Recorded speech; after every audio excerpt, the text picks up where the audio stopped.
Hello, and welcome back to The Grey Woman by Elizabeth Gaskell. Portion 3. Far on in the night, there were voices outside, reached us in our hiding place, an angry knocking at the door, and we saw through the chinks the old woman rouse herself up to go and open it for her master, who came in, evidently half drunk. To my sick horror, he was followed by Lefebvre, apparently as sober and willy as ever. They were talking together as they came in, disputing about something. But the miller stopped the conversation to swear at the old woman for having fallen asleep, and with tipsy anger and even with blows drove the poor old creature out of the kitchen to bed. Then he and Lefebvre went on talking about Sieur de Poissy's disappearance. It seemed that Lefebvre had been out all day along with other of my husband's men, ostensibly assisting in search, in all probability trying to build the Sieur de Poissy's followers by putting them on a wrong scent. And also, I fancied, from one or two of Lefebvre's sly questions, combining the hidden purpose of discovering us. Although the miller was tenant and vassal to the Sieur de Poissy, he seemed to me to be much more in league with the people of Monsieur de la Tourelle. He was evidently aware, in part, of the life which Lefebvre and the others led, although, again, I do not suppose he knew or imagined one half of their crimes. And also, I think, he was seriously interested in discovering the fate of his master, little suspecting Lefebvre of murder or violence. He kept talking himself and letting out all sorts of thoughts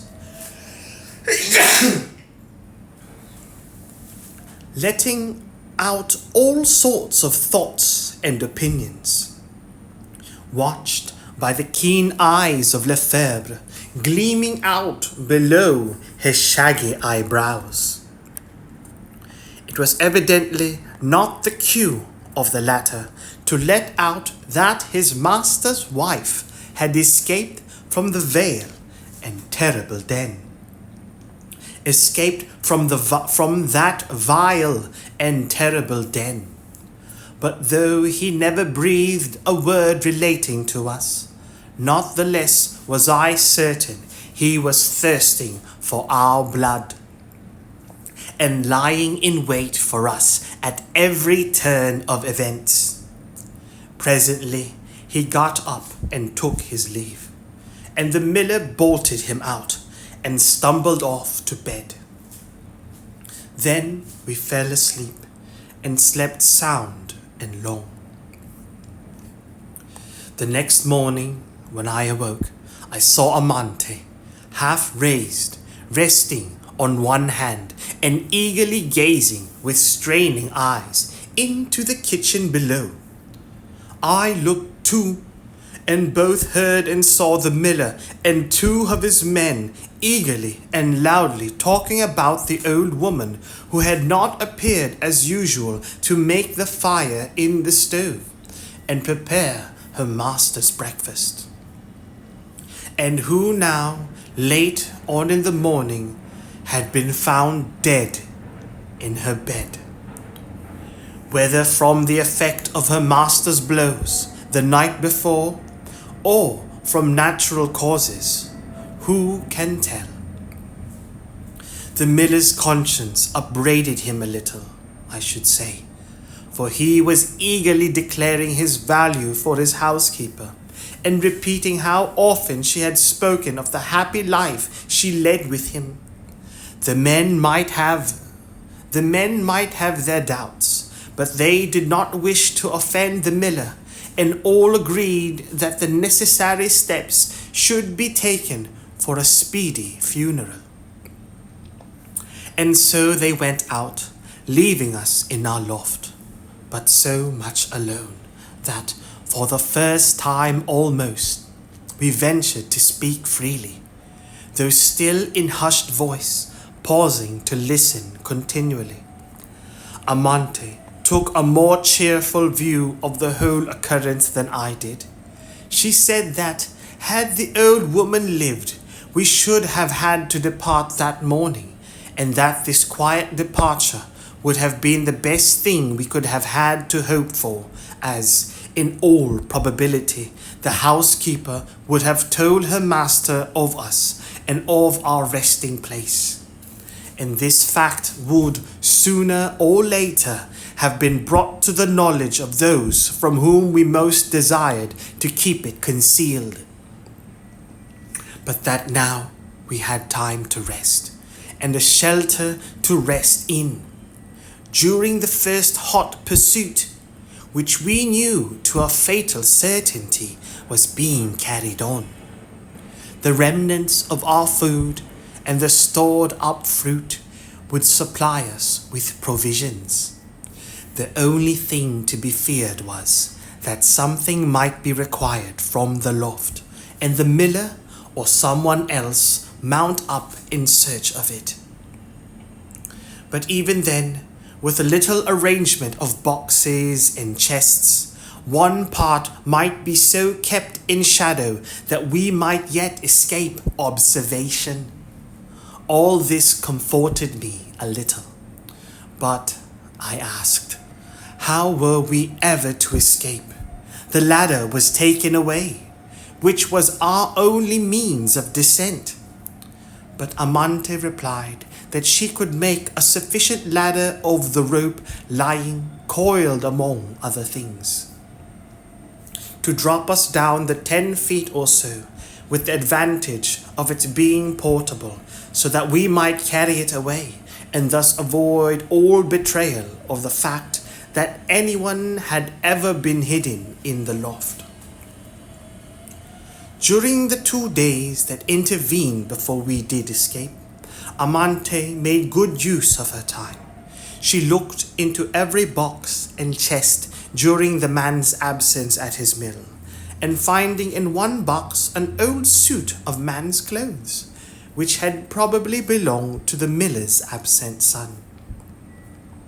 She put them on to see if they would fit her, and when she found that they did, she cut her own hair to the shortness of a man's, made me clip her black eyebrows as close as though they had been shaved, and by cutting up old corks into pieces such as would go into her cheeks, she altered both the shape of her face and her voice to a degree which I should not have believed possible.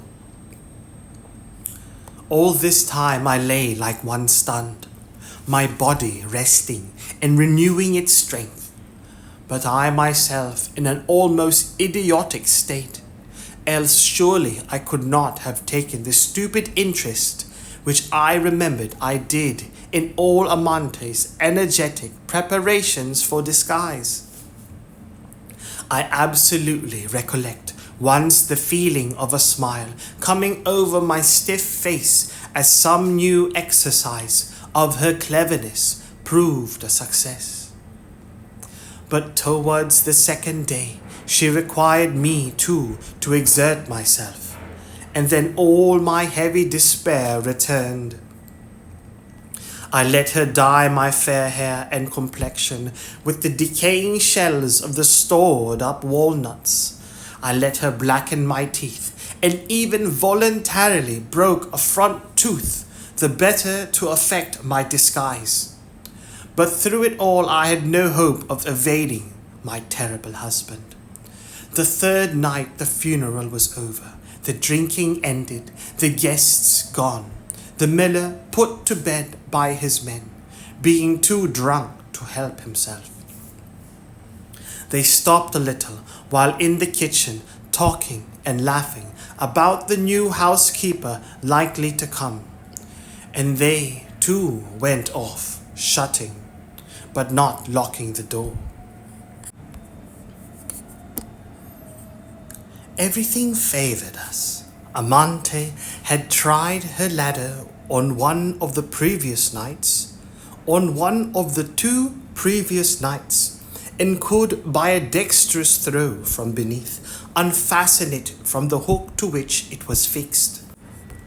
When it had served its office, she made up a bundle of worthless old clothes in order that we might the better preserve our characters of a travelling peddler and his wife. She stuffed a hump on her back. She thickened my figure. She left her own clothes deep down beneath a heap of others in the chest from which she had taken the man's dress which she wore. And with a few francs in her pocket, the sole money we had either of us had about us when we escaped. We let ourselves down the ladder, unhooked it, and passed into the cold darkness of night again. We had discussed the route which it would be well for us to take while we lay perdues in our loft. Amante had told me then that her reason for inquiring when we first left Les Rochers, by which way I had first been brought to it, was to avoid the pursuit which she was sure would first be made in the direction of Germany, but that now she thought we might return to that district of country where my German fashion of speaking French would excite least observation. I thought that Amante herself had something peculiar in her accent, which I heard Monsieur de la Tourelle sneer at as Norman patois. But I said not a word beyond agreeing to her proposal that we should bend our steps towards Germany. Once there, we should, I thought, be safe. Alas, I forget the unruly time that was overspreading all Europe, overturning all law and all the protection which law gives. How we wandered, not daring to ask our way, how we lived, how we struggled through many a danger and still more terrors of danger, I shall not tell you now. I will only relate 2 of our adventures before we reached Frankfurt. The first, although fatal to an innocent lady, was yet, I believe, the cause of my safety. The second I shall tell you, that you may understand why I did not return to my former home, as I had hoped to do when we lay in the miller's loft, and I first became capable of groping after an idea of what my future life might be. I cannot tell you how much in these doubtings and wonderings I became attached to Amante.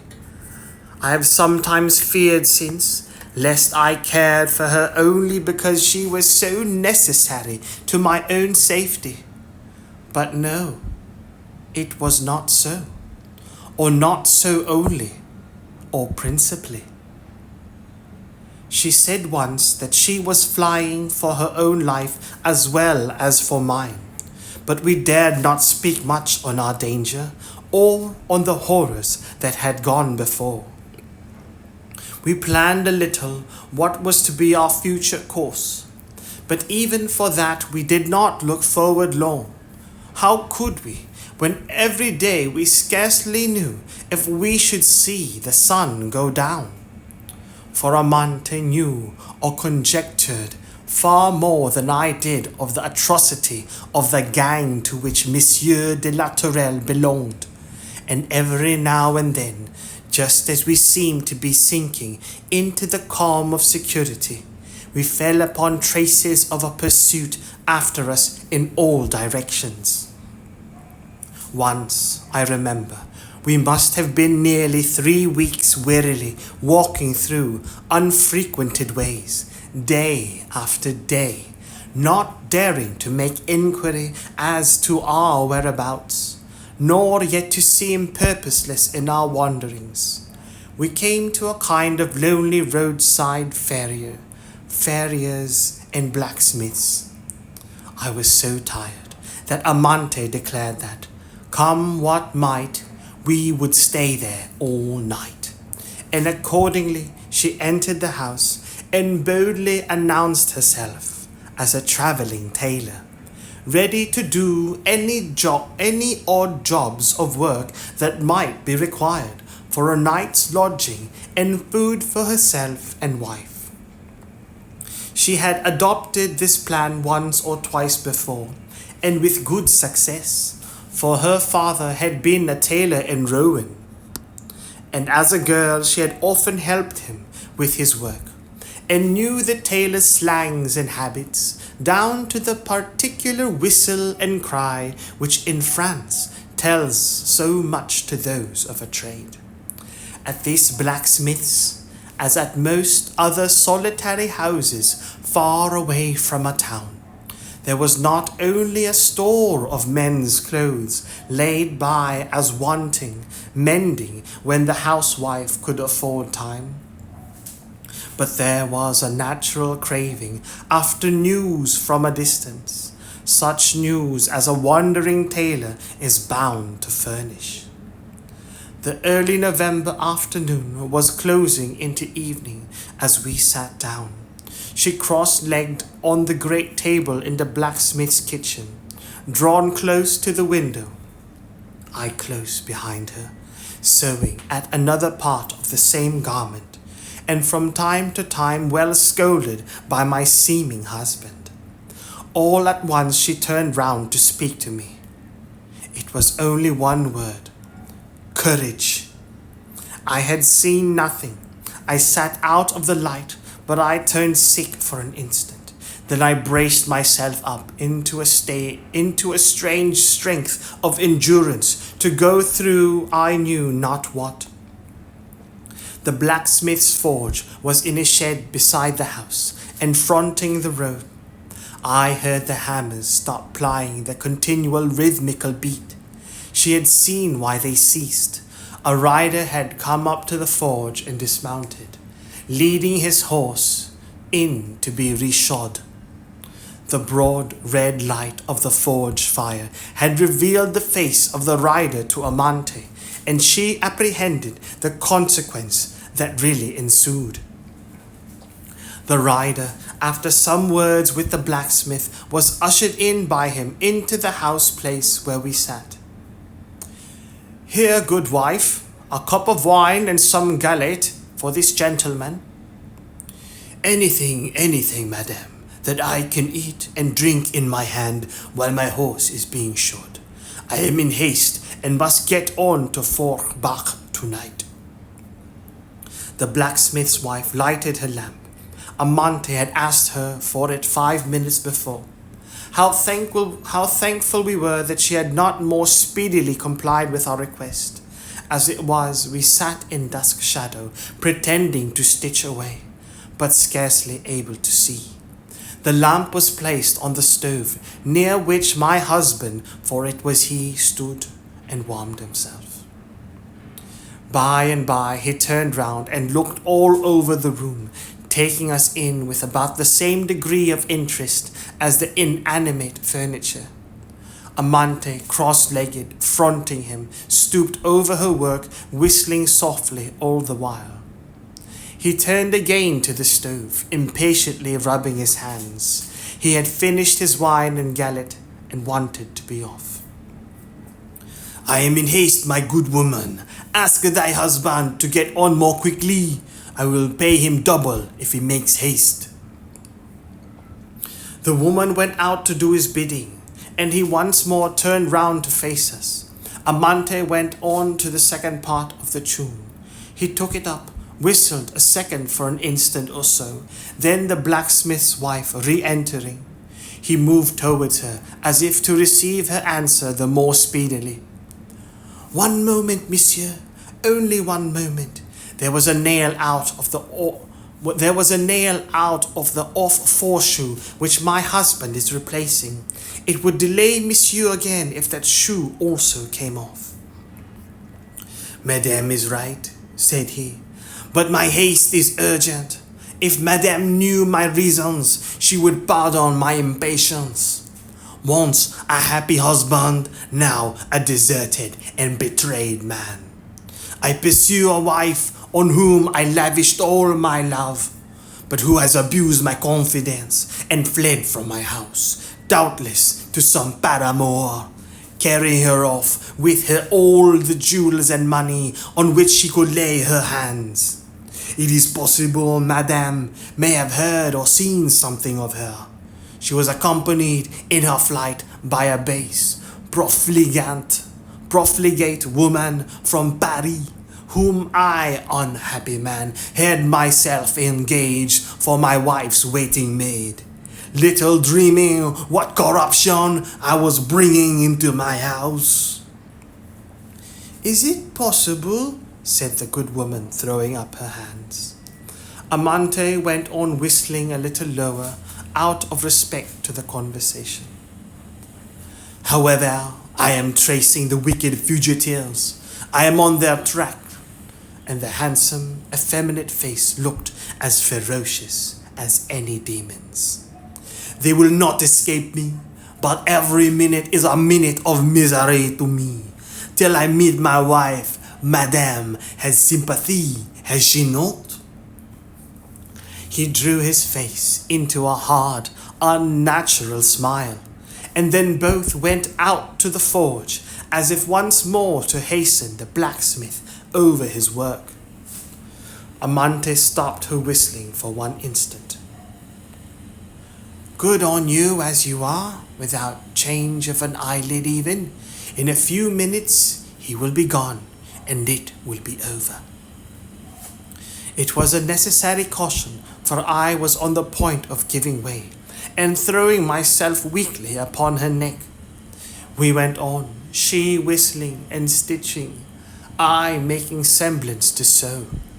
And it was as well we did so, for almost directly he came back for his whip, which he had laid down and forgotten, and again I felt one of those sharp, quick scanning glances sent all round the room and taking in all. Then we heard him ride away, and then it had been long too dark to see well. I dropped my work and gave way to my trembling and shuddering. The blacksmith's wife returned. She was a good creature. Amante told her I was cold and weary, and she insisted on my stopping my work and going to sit near the stove, hastening. At the same time, her preparations for supper, which in honor of us and of Monsieur's liberal payment, was to be a little less frugal than ordinary. It was well for me that she made me taste a little of the cider soup she was preparing, or I could not have held up, in spite of Amante's warning look and the remembrance of her frequent exhortations to act resolutely up to the characters we had assumed, whatever befell. To cover my agitation, Amante stopped her whistling and began to talk, and by the time the blacksmith came in, she and the good woman of the house were in full flow. He began at once upon the handsome gentleman who had paid him so well. All his sympathy was with him, and both he and his wife only wished he might overtake his wicked wife and punish her as she deserved. And then the conversation took a turn, not uncommon to those whose lives are quiet and monotonous. Everyone seemed to vie with each other in telling about some horror, and the savage and mysterious band of robbers called the chauffeurs, who infested all the roads leading to the Rhine, with Schinderhannes at their head, furnished many a tale which made the very marrow of my bones run cold, and quenched even Amante's power of talking. Her eyes grew large and wild, her cheeks blanched, and for once she sought by her looks help from me. The new call upon me roused me. I rose and said, with their permission, my husband and I would seek our bed, for that we had travelled far and were early risers. I added that we would get up betimes and finish our piece of work. The blacksmith said we should be early birds if we rose before him, and the good wife seconded my proposal with kindly bustle. One other such story as those they had been relating, and I do believe Amante would have fainted. As it was, a night's rest set her up. We arose and finished our work betimes, and shared the plentiful breakfast of the family. Then we had set forth again, only knowing that to Forbach we must not go, yet believing, as was indeed the case, that Forbach lay between us and that Germany to which we were directing our course. 2 days more we wandered on, making a round, I suspected, and returning upon the road to Forbach, a league or two nearer to that town than the blacksmith's house. But as we never made inquiries, I hardly knew where we were. When we came one night to a small town with a good large rambling inn in the very centre of the principal street, we had begun to feel as if there were more safety in towns than in the loneliness of the country. As we had parted with a ring of mine not many days before to a travelling jeweller who was too glad to purchase it far below its real value to make many inquiries as to how it came into the possession of a poor working tailor, such as Amante seemed to be. We resolved to stay at this inn all night and gather such particulars and information as we could by which to direct our onward course. We took our supper in the darkest corner of the salle à manger, having previously bargained for a small bedroom across the court and over the stables. We needed food sorely, but we hurried on our meal from dread of anyone entering that public room who might recognize us. Just in the middle of our meal, the public diligence drove lumbering up under the porte cochere and disgorged its passengers. Most of them turned into the room where we sat, cowering and fearful, for the door was opposite to the porter's lodge, and both opened on to the wide covered entrance from the street. Among the passengers came in a young, fair-haired lady, attended by an elderly French maid. The poor young creature tossed her head and shrank away from the common room, full of evil smells and promiscuous company, and demanded in German French to be taken to some private apartment. We heard that she had her maid come in the coupe, and probably from pride, poor young lady, she had avoided all association with her fellow passengers, thereby exciting their dislike and ridicule. All these little pieces of hearsay had a significance to us afterwards, though at the time the only remark made that bore upon the future was Amante's whisper to me that the young lady's hair was exactly the colour of mine, which she had cut off and burnt in the stove in the miller's kitchen in one of the descents from a hiding place in the loft. As soon as we could, we struck round in the shadow, leaving the boisterous and many fellow passengers to their supper. We crossed the court, borrowed a lantern from the ostler, and scrambled up the rude step to our chamber above the stable. There was no door in it. The entrance was the hole into which the ladder fitted. The window looked into the court. We were tired and soon fell asleep. I was awakened by a noise in the stable below. One instant of listening, and I wakened Amante, placing my hand on her mouth to prevent any exclamation in her half-roused state. We heard my husband speaking about his horse to the ostler. It was his voice, I am sure of it. Amante said so too. We durst not move to rise and satisfy ourselves. For 5 minutes or so he went on giving directions.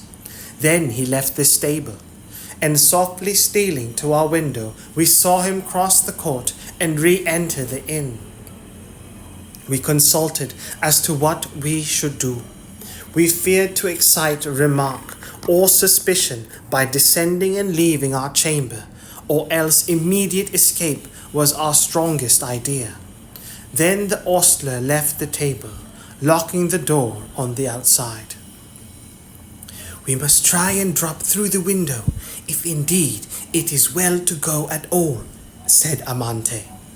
With reflection came wisdom.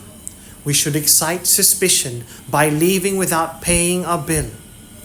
We were on foot and might easily be pursued, so we sat on our bed's edge, talking and shivering, while from across the court the laughter rang merrily, and the company slowly dispersed one by one, their lights flitting past the windows as they went upstairs and settled each one to his rest. We crept into our bed, holding each other tight and listening to every sound as if we thought we were tracked and might meet our death at any moment. In the dead of the night, just at the profound stillness preceding the turn into another day, we heard a soft, cautious step crossing the yard. The key into the stable was turned. Someone came into the stable. We felt rather than heard him there. A horse started a little and made a restless movement with his feet, then whinnied recognition. He who had entered made 2 or 3 low sounds to the animal, then led him into the court. Amante sprang to the window with the noiseless activity of a cat. She looked out, but dared not speak a word. We heard the great door into the street open, a pause for mounting, and the horse's footsteps were lost in distance. Then Amante came back to me. "It was he. He is gone," said she, and once more we lay down trembling and shaking. This time we fell sound asleep. We slept long and late. We were wakened by many hurrying feet and many confused voices. All the world seemed awake and astir. We rose and dressed ourselves, and coming down we looked around among the crowd collected in the courtyard in order to assure ourselves he was not there before we left the shelter of the stable. The instant we were seen, 2 or 3 people rushed to us. "Have you heard? Do you know that poor young lady? Oh, come and see!"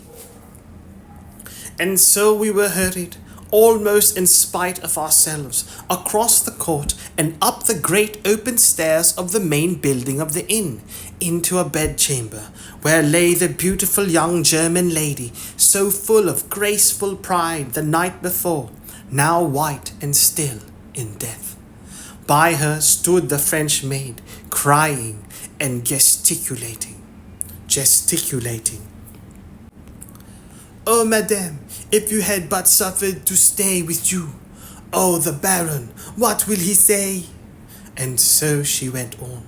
Her state had but just been discovered.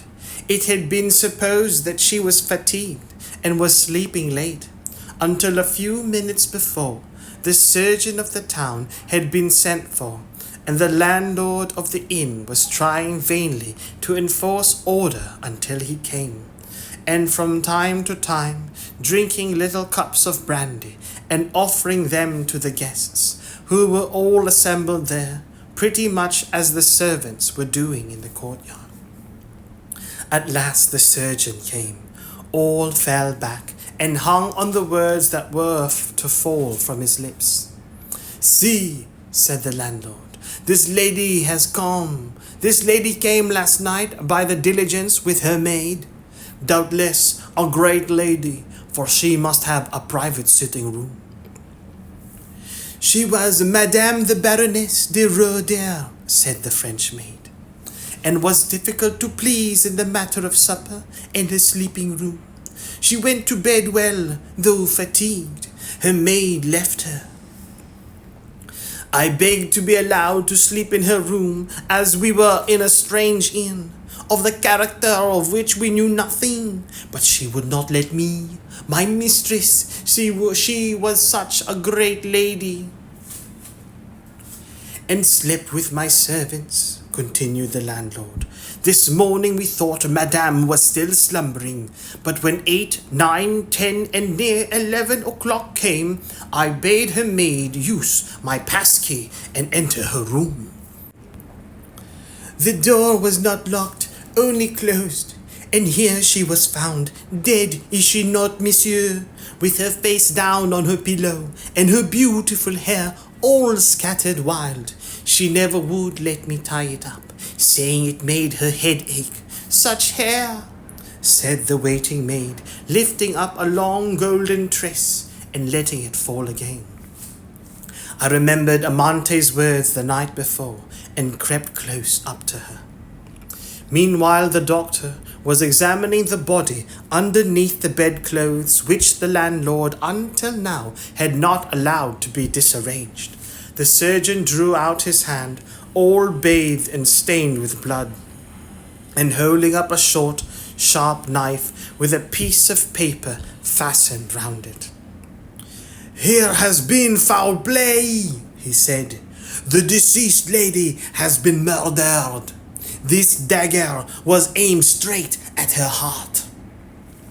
Then, putting on his spectacles, he read the writing on the bloody paper, dimmed and horribly obscured as it was. Numéro 1. Ainsi les chauffeurs se vengent.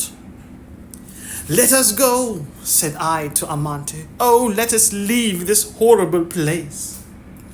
"Wait a little," said she. "Only a few minutes more. It will be better." Immediately the voices of all proclaimed their suspicions of the cavalier who had arrived last the night before. He had, they said, made so many inquiries about the young lady, whose supercilious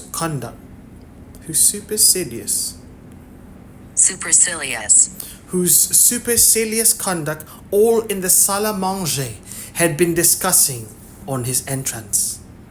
They were talking about her as we left the room. He must have come in directly afterwards, and not until he had learnt all about her, he had spoken of the business which necessitated his departure at dawn of day, and made his arrangements with both landlord and ostler for the possession of the keys of the stable and porte-cochere.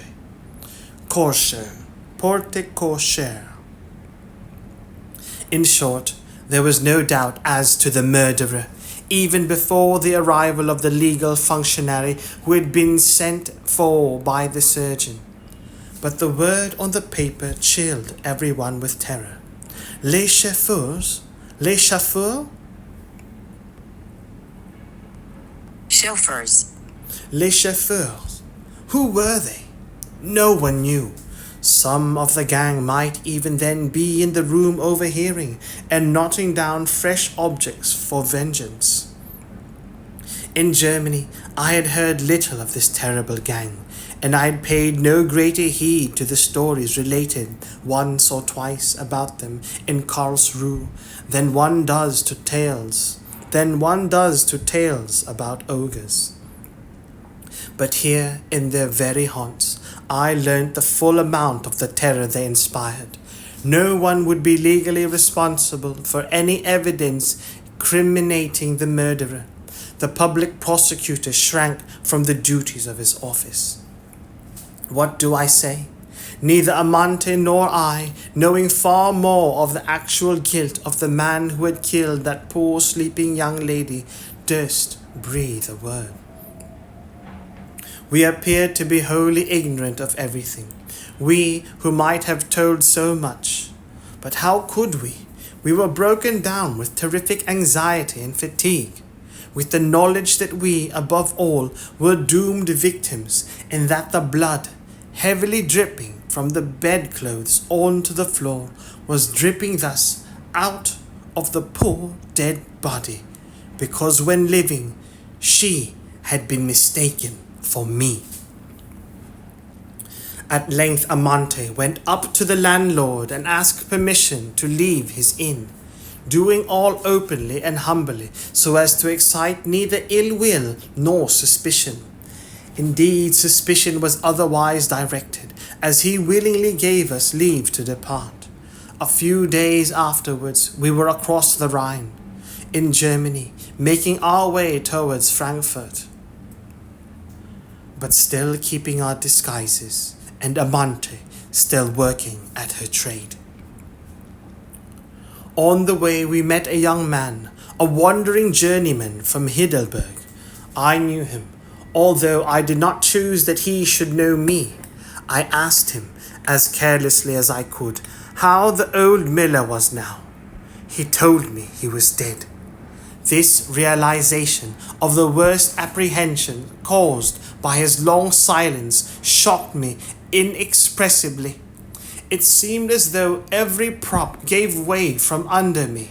I had been talking to Amante only that very day of the safety and comfort of the home that awaited her in my father's house, of the gratitude which the old man would feel towards her, and how there, in that peaceful dwelling, far away from the terrible land of France, she should find ease and security for all the rest of her life. All this I thought I had to promise, and even yet more had I looked for myself. I looked to the unburdening of my heart and conscience by telling all I knew to my best and wisest friend. I looked to his love as a sure guidance as well as a comforting stay, and behold, he was gone away from me forever. I had left the room hastily on hearing of this sad news from the Heidelberger. Presently Amante followed. "Poor madame," said she, consoling me to the best of her ability. And then she told me by degrees what more she had learned respecting my home, about which she knew almost as much as I did, for my frequent talks on the subject both at Les Rochers and on the dreary, doleful road we had come along. She had continued the conversation after I left by asking about my brother and his wife. Of course, they lived on at the mill, but the man said, with what truth I know not, but I believed it firmly at the time, that Babette had completely got the upper hand of my brother, who only saw through her eyes and heard with her ears, that there had been much Heidelberg gossip of late days about her sudden intimacy with a grand French gentleman who had appeared at the mill, a relation by marriage, married in fact to the miller's sister, who by all accounts had behaved abominably and ungratefully. But that was no reason for Babette's extreme and sudden intimacy with him, going about everywhere with the French gentleman, and since he left, as the Heidelberger said he knew for a fact, corresponding with him constantly. Yet her husband saw no harm in it all, seemingly, though, to be sure, he was so out of spirits that with his father's death and the news of his sister's infamy, that he hardly knew how to hold up his head. "Now," said Amante, "all this proves that Monsieur de la Tourelle has suspected that you would go back to the nest in which you were reared, and that he has been there and found that you have not yet returned. But probably he still imagines that you will do so, and has accordingly engaged your sister-in-law as a kind of informant. Madame has said that her sister-in-law bore her no extreme goodwill. In the defamatory story he has got the start of us in spreading will not tend to increase the favor in which your sister-in-law holds you. No doubt the assassin was retracing his steps when we met him near Forbach, and having heard of the poor German lady with her French maid and her pretty blonde complexion, he followed her. If Madame will still be guided by me and by child, I beg of you still to trust me, said Amante, breaking out of a respectful formality into the way of talking more natural to those who had shared and escaped from common dangers. More natural, too, where the speaker was conscious of a power of protection which the others did not possess. We will go on to Frankfurt and lose ourselves for a time, at least, in the numbers of people who throng a great town. And you have told me that Frankfurt is a great town? We will still be husband and wife. We will take a small lodging, and you shall housekeep and live indoors. I, as the rougher and the more alert, will continue my father's trade and seek work at the tailor's shops. I could think of no better plan. So we followed this out. In a back street at Frankfurt, we found 2 furnished rooms to let on a 6th story. The one we entered had no light from day.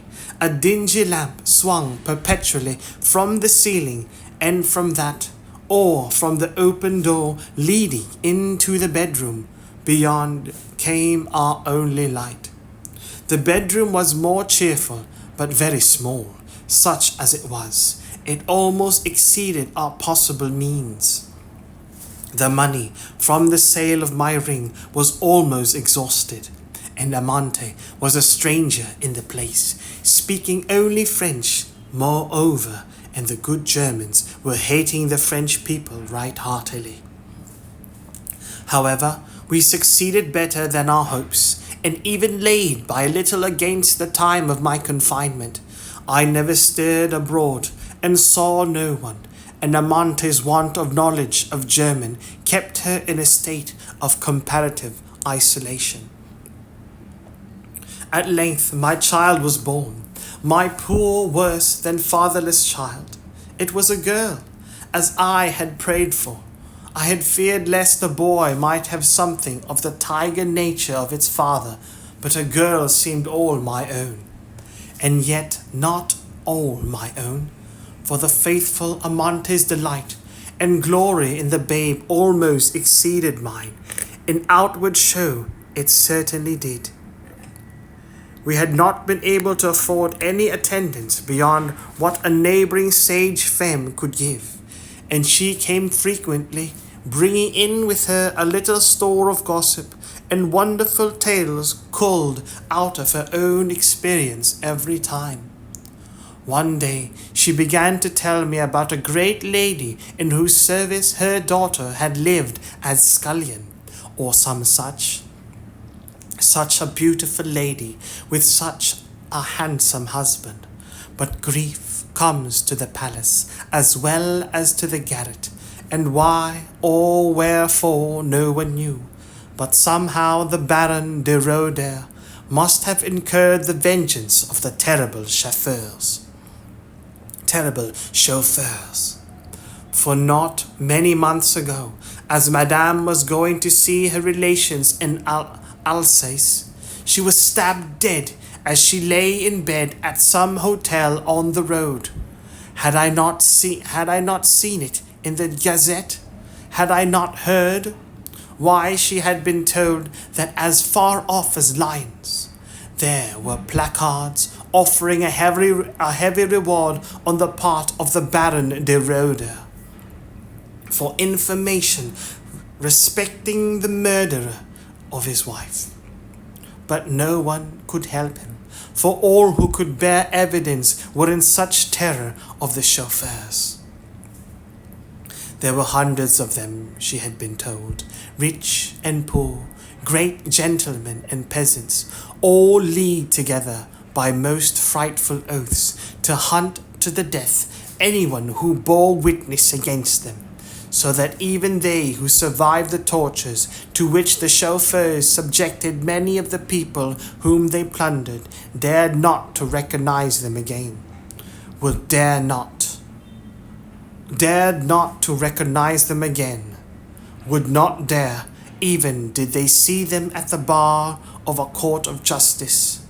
For if one were condemned, were there not hundreds sworn to avenge his death?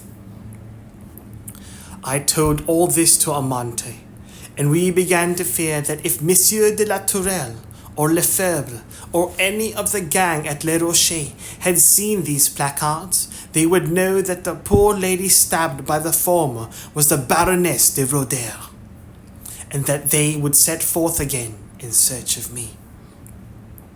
This fresh apprehension told on my health and impeded my recovery. We had so little money, we could not call in a physician, at least not one in established practice. But Amante found out a young doctor for whom indeed she had sometimes worked, and offering to pay him in kind, she brought him to see me, her sick wife. He was very gentle and thoughtful, though like ourselves very poor, but he gave much time and consideration to the case, saying once to Amante that he saw my constitution had experienced some severe shock from which it was probable that my nerves would never entirely recover. By and by I shall name this doctor, and then you will know, better than I can describe, his character. I grew strong in time, stronger at least. I was able to work a little at home and to sun myself and my baby at the garret window in the roof. It was all the air I dared to take. I constantly wore the disguise I had first set out with. As constantly had I renewed the disfigured dye which changed my hair and complexion.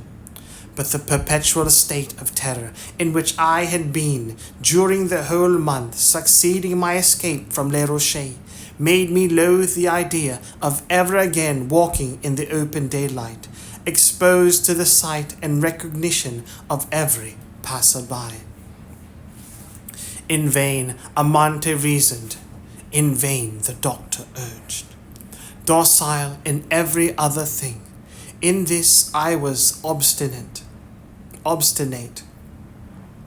I would not stir out. One day Amante returned from her work, full of news, some of it good, some such as to cause us apprehension. The good news was this: the master for whom she worked as journeyman was going to send her with some others to a great house at the other side of Frankfurt, where there were to be private theatricals, and where many new dresses and much alteration of old ones would be required. The tailors employed were all to stay at this house until the day of representation was over, as it was at some distance from the town, and no one could tell when their work would be ended, but the pay was to be proportionately good. The other thing she had to say was this: she had that day met the travelling jeweler to whom she and I had sold my ring. It was rather a peculiar one, given to me by my husband. We had felt at the time that it might be the means of tracing us, but we were penniless and starving, and what else could we do? She had seen that this Frenchman had recognized her at the same instant that she did him, and she thought at the same time that there was a gleam of more than common intelligence on his face as he did so. This idea had been confirmed by his following her for some way on the other side of the street, but she had evaded him with her better knowledge of the town and the increasing darkness of the night. Still, It was well that she was going to such a distance from our dwelling on the next day, and she had brought me in a stock of provisions, begging me to keep within doors with a strange kind of fearful oblivion of the fact that I had never set foot beyond the threshold of the house since I had first entered it, scarce ever ventured down the stairs. But although my poor, my dear, my very faithful Amante was like one possessed that last night, she spoke continually of the dead, which is a bad sign for the living. She kissed you, yes, it was you, my daughter, my darling, whom I bore beneath my bosom, away from the fearful castle of your father. I call him so for the first time. I must call him so once again before I have done. Amante kissed you, sweet baby, blessed little comforter, as if she never could leave off. And then she went away, alive. 2 days, 3 days passed away. That third evening I was sitting within my bolted doors, you asleep on your pillow by my side, when a step came up the stair, and I knew it must be for me, for ours were the topmost rooms. Someone knocked. I held my very breath, but someone spoke, and I knew it was the good Dr. Voss. Then I crept to the door and answered. "Are you alone?" asked I. "Yes," said he, in a still lower voice. "Let me in." I let him in, and he was as alert as I in bolting and barring the door. Then he came and whispered to me in his doleful tale. He had come from the hospital in the opposite quarter of the town, the hospital which he visited. He should have been with me sooner, but he had feared lest he should be watched. He had come from Amante's deathbed. His fears for the jeweler were too well founded. She had left the house where she was employed that morning to transact some errand connected with her work in the town. She must have been followed and dodged on her way back through solitary wood paths, for some of the wood rangers belonging to the great house had found her lying there, stabbed to death, but not dead. With the poniard again plunged through the fatal writing once more, but this time with the word underlined, so as to show that the assassin was aware of his precious mistake. Numéro 1. Ainsi les chauffeurs se vengeant. They had carried her to the house and given her restoratives till she had recovered the feeble use of her speech. But oh, faithful dear friend and sister, even then she remembered me and refused to tell, what no one else among her fellow workmen knew, where she lived or with whom. Life was ebbing away fast, and they had no resource but to carry her to the nearest hospital, where of course the fact of her sex was made known. Fortunately, both for her and for me, the doctor in attendance was the very Dr. Voss, whom we already knew.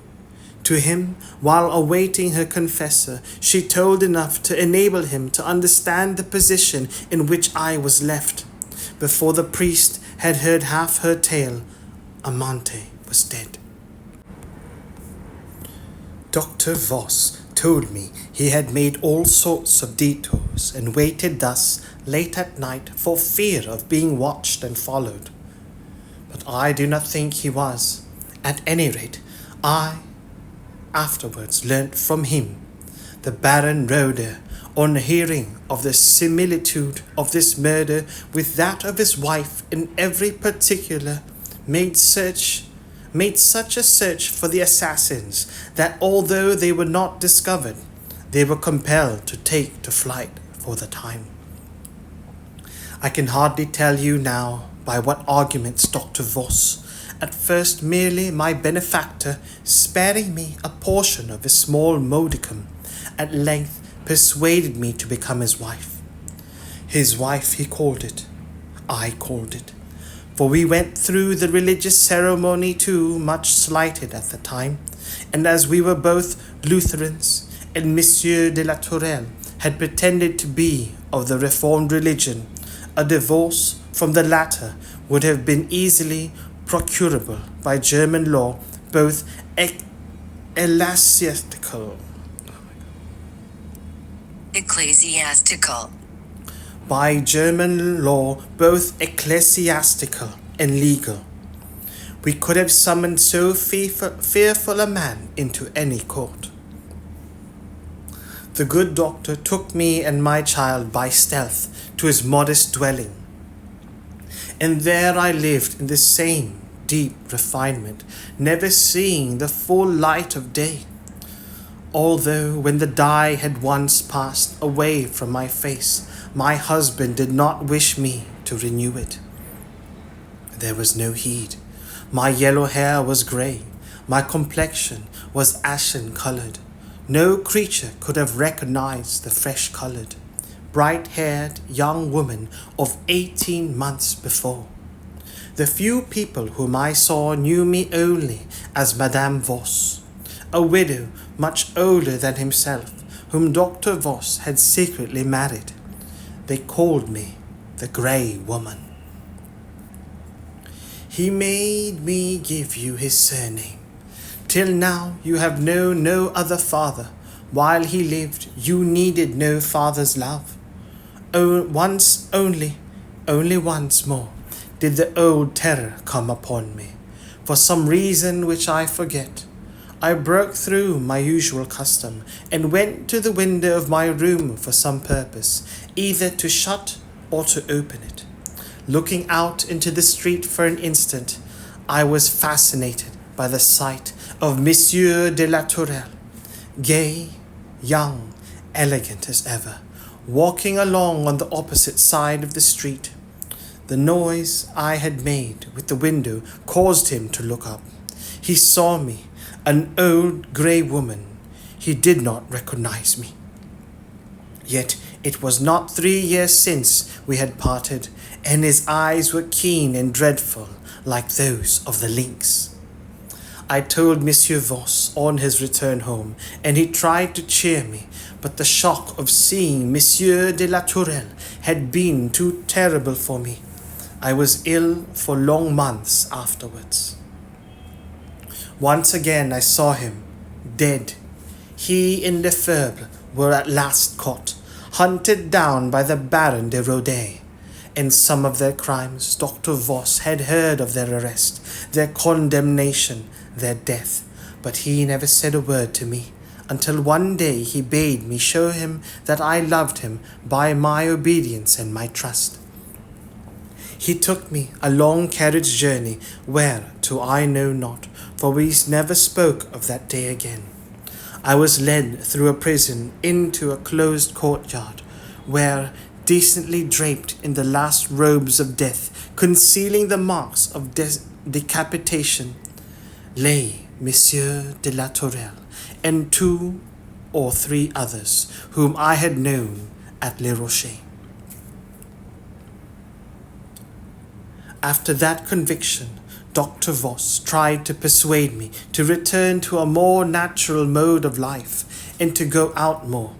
But although I sometimes complied with his wish, yet the old terror was ever strong upon me, and he, seeing what an effort it was, gave up urging me at last.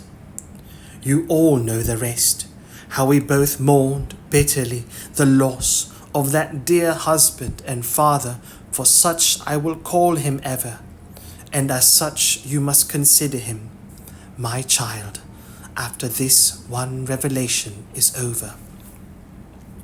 Why has it been made, you ask? For this reason, my child.